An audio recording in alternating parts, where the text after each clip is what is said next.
വചനയാത്ര ഉൽപ്പത്തി 14 അധ്യായം. ലോത്തിനെ രക്ഷിക്കുന്നു.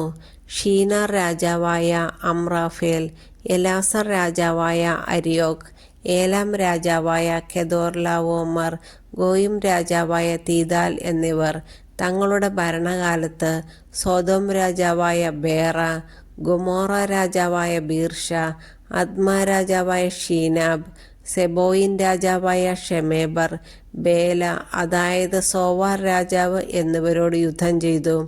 അവർ സിദ്ദിം താഴ്വരയിൽ അണിനിരന്നു. അതിപ്പോൾ ഉപ്പുകടലാണ്. ഇവർ 12 വർഷം കെദോർലാവോമറിന് കീഴടങ്ങി കഴിയുകയായിരുന്നു. എന്നാൽ 13-ാം വർഷം അവർ അവനെതിരെ പ്രക്ഷോഭം കൂട്ടി. 14-ാം വർഷം കെദോർലാവോമറും കൂടെയുണ്ടായിരുന്ന രാജാക്കന്മാരും ചെന്ന് അഷ്തരോത്ത് കർണയിമിൽ റെഫായിമുകളെയും ഹാമിൽ സൂസുമുകളെയും ഷാവെ കിരിയാത്തായിമിൽ യമീമുകളെയും സെയിർ മലകളിൽ ഹോര്യരെയും അടിച്ചമർത്തി.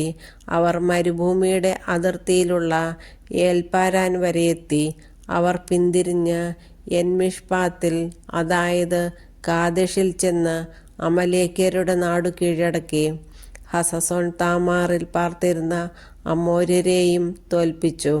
അപ്പോൾ സോദോം, ഗൊമോറ, അദ്മ, സെബോയിം, ബേല അതായത് സോവാർ എന്നിവിടങ്ങളിലെ രാജാക്കന്മാർ സിദ്ദിം താഴ്വരയിൽ, ഏലാം രാജാവായ കെദോർലാവോമർ, ഗോയിം രാജാവായ തീദാൽ, ഷീനാർ രാജാവായ അമ്രാഫേൽ, എലാസർ രാജാവായ അരിയോക് എന്നിവർക്കെതിരെ യുദ്ധത്തിനായി അണിനിരന്നു. 4 രാജാക്കന്മാർ 5 പേർക്കെതിരെ. സിദ്ദിം താഴ്വര നിറയെ ചെളിക്കുണ്ടുകളായിരുന്നു. സോദോമിലെയും ഗൊമോറയിലെയും രാജാക്കന്മാർ പിന്തിരിഞ്ഞോടിയപ്പോൾ ഈ കുഴികളിൽ വീണു. ശേഷിച്ചവർ മലയിലേക്ക് ഓടിപ്പോയി. സോദോമിലെയും ഗൊമോറയിലെയും സർവ്വസമ്പത്തും ഭക്ഷണ സാധനങ്ങളും കവർന്നുകൊണ്ട് ശത്രുക്കൾ സ്ഥലം വിട്ടു. സോദോമിൽ പാർത്തിരുന്ന അബ്രാമിൻ്റെ സഹോദരപുത്രനായ ലോത്തിനെയും അവൻ്റെ സ്വത്തുക്കളോടൊപ്പം അവർ പിടിച്ചുകൊണ്ടുപോയി. രക്ഷപ്പെട്ട ഒരുവൻ വന്ന് ഹെബ്രായനായ അബ്രാമിനെ വിവരമറിയിച്ചു. താനുമായി സഖ്യത്തിലായിരുന്ന എഷ്കോലിൻ്റെയും ആനറിൻ്റെയും സഹോദരനായ മാമ്ര എന്ന അമോര്യരുടെ ഓക്കുമരത്തോപ്പിനടുത്താണ് അബ്രാം താമസിച്ചിരുന്നത്.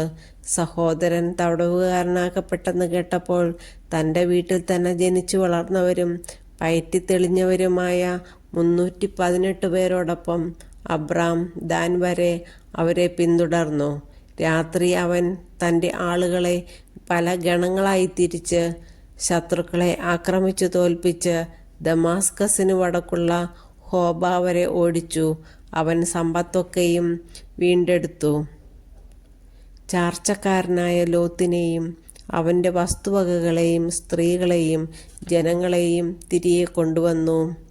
മെൽക്കിസെദെക്ക് കെദോർലാവോമറെയും കൂടെയുണ്ടായിരുന്ന രാജാക്കന്മാരെയും തോൽപ്പിച്ചു മടങ്ങിവന്ന അബ്രാമിനെ എതിരേൽക്കാൻ സോദോം രാജാവിൻ്റെ താഴ്വര എന്നറിയപ്പെടുന്ന ഷാവെ താഴ്വരയിലേക്ക് ചെന്നു. സാലിം രാജാവായ മെൽക്കിസെദെക്ക് അപ്പവും വീഞ്ഞും കൊണ്ടുവന്നു. അത്യുന്നതനായ ദൈവത്തിൻ്റെ പുരോഹിതനായിരുന്നു അവൻ. അവൻ അബ്രാമിനെ ആശീർവദിച്ചുകൊണ്ട് പറഞ്ഞു, ആകാശത്തിൻ്റെയും ഭൂമിയുടെയും നാഥനായ അത്യുന്നത ദൈവത്തിൻ്റെ കൃപാകടാക്ഷം നിന്റെ മേലുണ്ടാകട്ടെ. ശത്രുക്കളെ നിന്റെ കയ്യിലേൽപ്പിച്ച അത്യുന്നത ദൈവം അനുഗ്രഹീതൻ. അബ്രാം എല്ലാറ്റിൻ്റെയും ദശാംശം അവന് കൊടുത്തു. സോദോം രാജാവ് അബ്രാമിനോട് പറഞ്ഞു, ആളുകളെ എനിക്ക് വിട്ടുതരിക, സമ്പത്തെല്ലാം നീ എടുത്തുകൊള്ളുക. അബ്രാം സോദോം രാജാവിനോട് പറഞ്ഞു, ഞാൻ കർത്താവിൻ്റെ മുമ്പിൽ ആകാശത്തിൻ്റെയും ഭൂമിയുടെയും സൃഷ്ടാവായ അത്യുന്നത ദൈവത്തിൻ്റെ മുമ്പിൽ ശപഥം ചെയ്യുന്നു, നിങ്ങളുടേതായ ഒരു ചരടോ ചെരുപ്പിൻ്റെ വാറോ ഒന്നും തന്നെ ഞാൻ എടുക്കുകയില്ല. ഞാൻ അബ്രാമിനെ സമ്പന്നനാക്കി എന്ന് നിങ്ങൾ പറയരുതല്ലോ. യുവാക്കൾ ഭക്ഷിച്ചതും എൻ്റെ കൂടെ വന്നവരുടെ പങ്കും മാത്രമേ എനിക്ക് വേണ്ടൂ. ആനറും എഷ്കോലും മാമ്രയും തങ്ങളുടെ പങ്ക് എടുത്തുകൊള്ളട്ടെ.